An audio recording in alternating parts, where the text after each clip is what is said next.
கிருஷ்ணகிரி மாவட்டம் போச்சம்பள்ளி அடுத்த சந்தூரில் மருத்துவர் ஒருவர் ஓட்டிச் சென்ற கார் மீது தனியார் கல்லூரி பேருந்து ஒன்று பக்கவாட்டில் மோதி விபத்துக்குள்ளாகும் சிசிடிவி காட்சி வெளியாகியது. இதுகுறித்த கூடுதல் விவரங்களை நமது செய்தியாளர் மூவேந்திரனிடம் கேட்கலாம். வணக்கம் மூவேந்திரன், இந்த சம்பவம் எப்போது நடந்தது?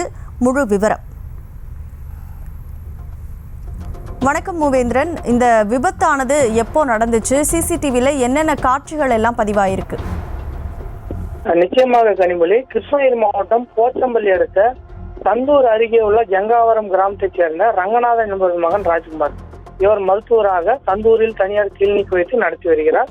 இந்நிலையில் நேற்று காலை சுமார் 8 மணிகளில் தனது வீட்டில் இருந்து போச்சம்பள்ளி நோக்கி சென்று கொண்டிருந்த மருத்துவர் ராஜ்குமாரின் காரின் மீது எதிரே வந்த தருமபுரி மாவட்டத்தில் இயங்கி வரும் பச்சமுத்து என்ற தனியார் மகளிர் கல்லூரி பேருந்து மோதி விபத்து ஏற்படுத்தியது. இதில் காரின் ஒரு பகுதி முழுவதுமாக சேதமடைந்த நிலையில் அதிர்ஷ்டவசமாக மருத்துவர் ராஜ்குமார் லேசான காயமும் உயிர் தப்பினார். இந்நிலையில் அந்த பேருந்தை ஓட்டி வந்த ஓட்டுநர் மது போதையில் இருந்ததும் விபத்துக்கு பின்னர் பேருந்தில் தள்ளாடிபடி இறங்கி சென்றதும் கண்டு அதிர்ச்சி அடைந்த அங்கிருந்த பொதுமக்கள் அவரை பிடித்து போச்சம்பள்ளி போலீசாரிடம் ஒப்படைத்தனர். அவரை கைது செய்த போச்சம்பள்ளி போலீசார் காவல் நிலையம் அழைத்து வந்து விசாரணை நடத்தியதில் அவர் போச்சம்பள்ளி அடுத்த பென்றலி பகுதியைச் சேர்ந்த முருகேசன் என்பவர் மகன் சத்தியமூர்த்தி என்பதும் இவர் மது போதையில் வாகனத்தை கல்லூரி மாணவிகளுடன் ஓட்டி வந்து விபத்து ஏற்படுத்தும் தெரிய வந்தது. இந்நிலையில் இவரை கைது செய்த போச்சம்பள்ளி போலீசார் தொடர்ந்து விசாரணை மேற்கொண்டு வருகின்றனர்.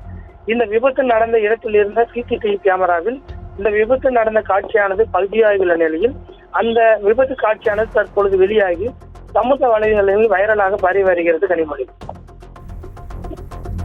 கூடுதல் விவரங்களுக்கு நன்றி மூவேந்திரன். செய்திகளை உடனுக்குடனும் துல்லியமாகவும் தெரிந்து கொள்ள சப்ஸ்கிரைப் பண்ணுங்க.